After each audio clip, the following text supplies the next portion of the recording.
Bismillahirrahmanirrahim. Assalamualaikum warahmatullahi wabarakatuh. Perkenalkan, nama saya Ananda Bagas Pratama Oktavianto, NIM 1221119.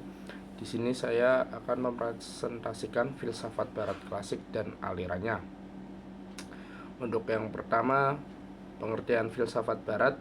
Filsafat barat adalah ilmu yang bisa dipelajari secara akademis di universitas di Eropa dan daerah jajahan mereka. Filsafat ini berkembang dari tradisi filsafi orang Yunani kuno.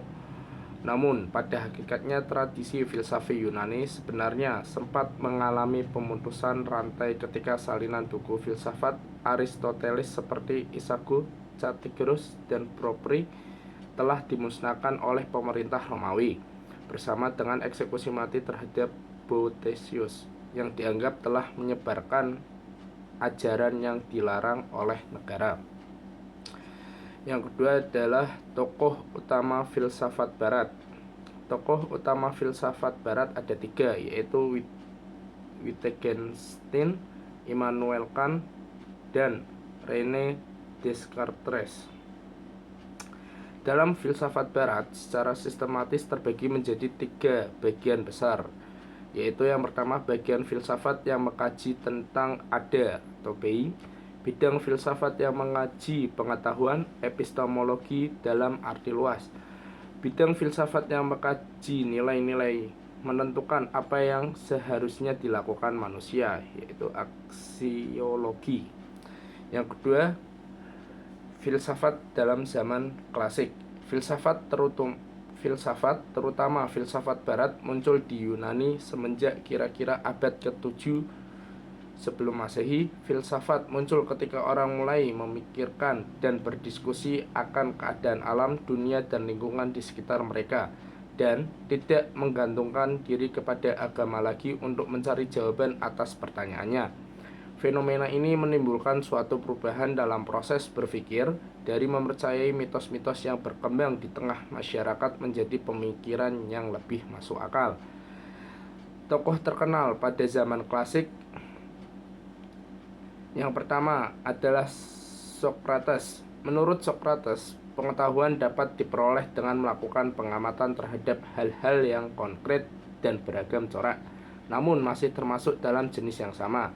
Unsur-unsur yang berbeda kemudian dihalangkan sehingga tinggal unsur yang sama dan bersifat umum sebagai pengetahuan yang sejati. Yang kedua ada tokoh Plato. Plato merupakan murid setia Socrates. Titik tolak pemikiran filsafatnya adalah menentukan mana yang paling benar, pengetahuan yang didapatkan dari pengalaman atau pengetahuan indera yang berubah-ubah, atau pengetahuan yang didapat dari akal yang tetap. Plato memperkenalkan konsep penting yang menyebutkan di negara ideal terdapat tiga golongan. Yang pertama, pemerintah sebagai golongan tertinggi, yaitu para penjaga dan para filsuf. Yang kedua, prajurit sebagai golongan pembantu yang menjaga keamanan negara dan ketaatan warganya. Yang ketiga, polis atau golongan rakyat biasa yang bertugas memikul ekonomi negara seperti petani, pedagang, dan tukang. Yaitu tokoh yang ketiga, Aristoteles merupakan filsuf yang mengembangkan konsep logika yang disebut sebagai analitika dan etika. Di bidang ilmu pengetahuan, Aristoteles membagi ilmu pengetahuan menjadi tiga. Yang pertama, ilmu pengetahuan praktis, yaitu etika dan politik, ilmu pengetahuan produktif, yaitu teknik dan kesenian, dan yang ketiga adalah ilmu pengetahuan teoretik, yaitu fisika, matematika, dan metafisika. Dari pemikiran-pemikiran filsuf yang tadi saya sebutkan bisa diambil ciri-ciri filsafat zaman klasik, antara lain ilmu pengetahuan masih bersifat umum.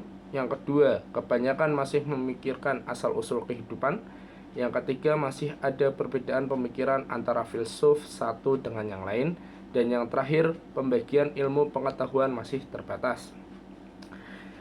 Zaman abad pertengahan, filsafat abad pertengahan disebut filsafat skolatis. Kata skolatis berasal dari kata skol yang berarti sekolah, Pada masa ini biasanya disebut masa kegelapan karena masa itu gereja membelenggu kehidupan manusia. Masyarakat tidak lagi diberi kebebasan berpikir untuk mengembangkan potensinya. Semua hasil pemikiran manusia selalu diawasi oleh gereja. Kalau ada pemikiran yang menyimpang dari gereja, mereka akan mendapatkan hukuman yang berat. Filsafat pada abad pertengahan terbagi ke dalam 3 periode, yaitu periode awal yaitu skolatis, kedua kejayaan skolatis, dan yang terakhir akhir skolatis. Awal skolatis, Sutrajo Wiramiharja mengatakan bahwa zaman ini berhubungan dengan terjadinya perpindahan penduduk, yaitu perpindahan bangsa Hun dari Asia ke Eropa, sehingga bangsa zaman pindah melewati perbatasan Kekaisaran Romawi yang secara politik sudah mengalami kemerosotan. Walaupun demikian, masa ini merupakan kebangkitan pemikiran abad pertengahan yang mana sebelumnya merosot karena kekuatannya dominasi golongan gereja. Yang kedua, kejayaan skolatis dari abad 1200 sampai 1300. Pada masa ini bukan hanya filsuf Kristiani saja yang berkembang, tetapi juga pemikiran pada masa dipengaruhi oleh filsuf Islam.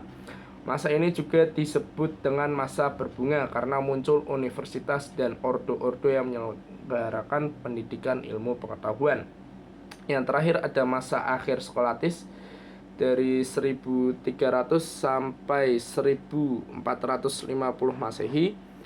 Runtuhnya masa skolatis ditandai dengan pemikiran Wilhelm Ockham 1285 sampai 1349 dengan tulisan-tulisannya menyerang kekuasaan gereja dan teologi Kristen.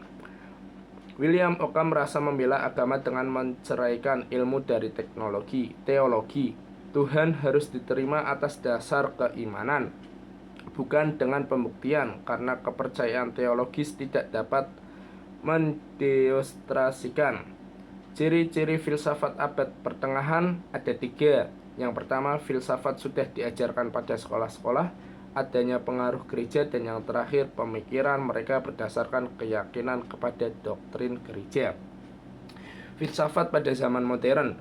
Pada zaman modern ini menjadi identitas di dalam filsafat modern. Pada masa ini, rasionalisme semakin kuat. Tidak gampang untuk menentukan mulai dari kapan abad pertengahan berhenti, namun dapat dikatakan bahwa abad pertengahan itu berakhir pada abad 15 dan 16, atau pada akhir masa Renaissance. Masa setelah abad pertengahan adalah masa modern, sekalipun memang tidak jelas kapan berakhirnya abad pertengahan itu. Pada masa filsafat modern ini terdapat beberapa aliran yang berkembang pada masa itu, di antaranya yaitu idealisme. Idealisme adalah suatu ajaran atau faham atau aliran yang menganggap bahwa realitas ini terdiri atas roh-roh atau sukma, jiwa, ide-ide, dan pemikiran atau yang sejenis dengan itu. Aliran ini merupakan aliran yang sangat penting dalam perkembangan sejarah pemikiran manusia.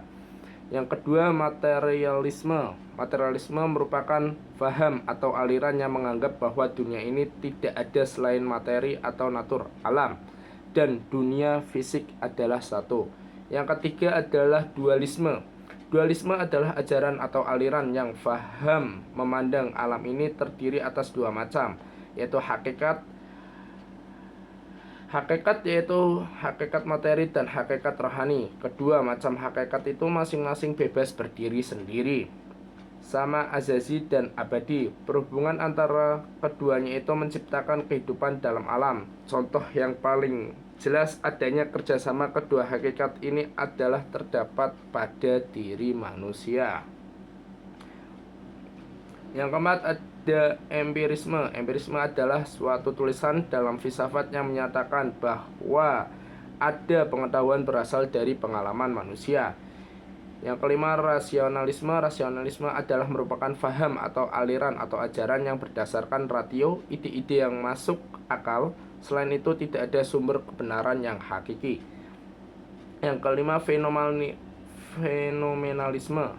Secara harfiah, Fenomenalisme adalah aliran atau paham yang menganggap bahwa fenomenalisme gejala adalah suatu pengetahuan dan kebenaran. Seorang fenomenalisme suka melihat gejala. Dia berada dengan seorang ahli ilmu positif yang mengumpulkan data, mencari korelasi dan fungsi, serta membuat hukum-hukum dan teori. Yang terakhir ada intuisionalisme. Intuisionalisme adalah suatu aliran atau paham yang menganggap bahwa intuisi, naluri atau perasaan adalah sumber pengetahuan dan kebenaran. Intuisi termasuk salah satu kegiatan berpikir yang tidak didasarkan pada penalaran. Jadi intuisi adalah non-analitik dan tidak didasarkan atau suatu pola berpikir tentu dan sering bercampur dengan perasaan. Sekian presentasi yang dapat saya sampaikan, kurang lebihnya mohon maaf. Wabillahi taufiq wal hidayah. Wassalamualaikum warahmatullahi wabarakatuh.